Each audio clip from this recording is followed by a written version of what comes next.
50 साल से भी ज्यादा का इंतजार। और अब इंसानियत एक बार फिर चांद की ओर एक बहुत बड़ी छलांग लगाने के लिए तैयार है। ये कहानी है आर्टेमिस 2 मिशन की, एक ऐसा सफर जो हमें गहरे अंतरिक्ष में वापस ले जा रहा है। जरा इस तस्वीर को देखिए। इसमें जैसे सब कुछ सिमट आया है।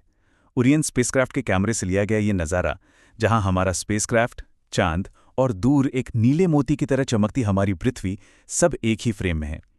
ये बस एक छोटी सी झलक है उस एहसास की जो अंतरिक्ष यात्रियों को होता है। और जैसा कि आर्टेमिस सेकंड के अंतरिक्ष यात्री विक्टर ग्लोवर ने कहा, ये तस्वीर सिर्फ ग्रहों और मशीनों की नहीं है, ये एक तस्वीर में पूरी मानवता को देखने जैसा है। और सच कहूं तो यही इस मिशन का असली मतलब है। तो चलिए इस सफर में थोड़ा और गहरे उतरते हैं। आर्टेमिस 2 मिशन आधी सदी के बाद पहली ऐसी उड़ान है जिसमें इंसान चांद के पास जाएंगे। इसमें 4 अंतरिक्ष यात्रियों का एक दल है, Reid Wiseman, Victor Glover, Christina Koch और जेरेमी हैंसन, जो दिखाते हैं कि ये एक ग्लोबल मिशन है। पर यह सिर्फ चांद तक की एक यात्रा नहीं है, ये असल में लगभग 10 दिनों की एक बहुत ज़रूरी टेस्ट फ्लाइट है। इसका मेन मकसद है ओरायन स्पेसक्राफ्ट के हर एक सिस्टम को अच्छी तरह जांचना, परखना, ताकि ये पक्का हो सके कि भविष्य के और भी मुश्किल मिशनों के लिए सब कुछ बिल्कुल तैयार है। अब सवाल ये है कि इतना बड़ा सफ़र मुमकिन कैसे होगा? तो ये मुमकिन होगा उस ज़बरदस्त टेक्नोलॉजी की वजह से जो इसे ताकत देती है। यहां हम बात कर रहे हैं स्पेस लॉन्च सिस्टम यानी SLS रॉकेट की। आप इसके साइज का अंदाजा लगाइए। ये रॉकेट 322 फीट ऊंचा है, मतलब स्टैचू ऑफ लिबर्टी से भी कहीं ज्यादा ऊंचा। वाकई ये एक विशाल मशीन है। और इसकी रफ्तार, लॉन्च के सिर्फ 8.5 मिनट के अंदर ये मैक 23 की स्पीड पकड़ लेता है, जो आवाज की रफ्तार से 13 गुना ज्यादा है। पृथ्वी की ग्रेविटी से बाहर निकलने के लिए ऐसी ही जबरदस्त ताकत की जरूरत होती है। चलिए इस पावरफुल रॉकेट के स्ट्रक्चर को समझते हैं। इसके बीच में है विशाल कोर स्टेज। इसके दोनों तरफ लगे हैं 2 सॉलिड रॉकेट बूस्टर्स, और सबसे ऊपर जहां क्रू बैठेगा वो है हमारा एडवांस्ड ओरायन स्पेसक्राफ्ट। ये जो 2 बूस्टर हैं ना, इनका काम बहुत जरूरी है।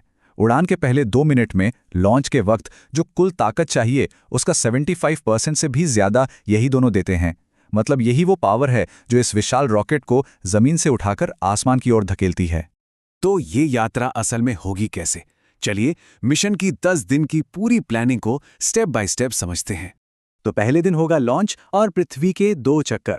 दूसरे दिन एक खास थ्रस्ट दिया जाएगा जिसे ट्रांसल्यूनर इंजेक्शन कहते हैं, जो ओरियन को चांद के रास्ते पर डाल देगा।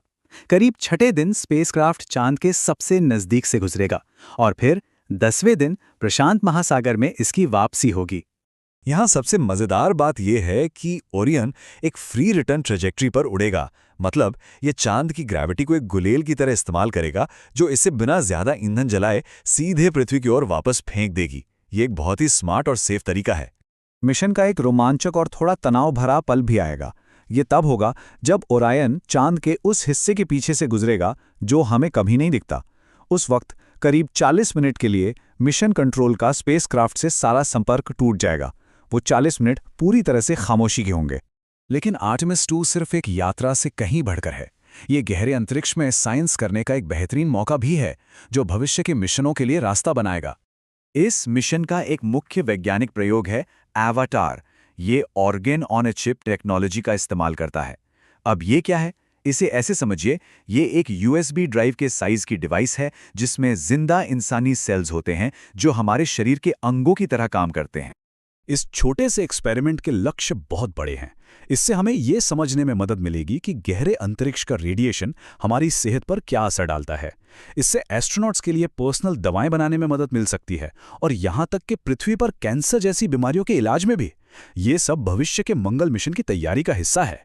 10 दिन के इस शानदार सफर के बाद बारी आती है मिशन के आखिरी और सबसे जरूरी पड़ाव की, घर वापसी।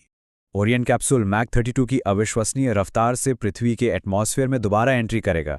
ये एक बहुत ही तेज और मुश्किल दौर होता है, जिसके बाद कैप्सूल प्रशांत महासागर में लैंड करेगा, जहां एक रिकवरी टीम पहले से उसका इंतजार कर रही होगी। हर मिशन अगले मिशन के लिए एक सीढ़ी की तरह काम करता है।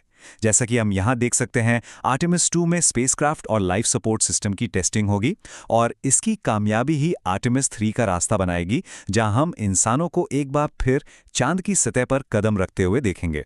आखिर में आर्टेमिस सिर्फ चांद पर वापस जाना नहीं है। इसका असली मकसद है चांद पर एक लंबे समय तक रहने की नींव रखना, ताकि हम इंसानियत की अगली सबसे बड़ी छलांग यानी मंगल ग्रह की यात्रा के लिए तैयारी कर सकें। और ये हमें एक बहुत बड़े सवाल पर छोड़ जाता है। चांद पर रखा जाने वाला ये अगला कदम हम सबको, पूरी इंसानियत को भविष्य में कहाँ तक ले जाएगा।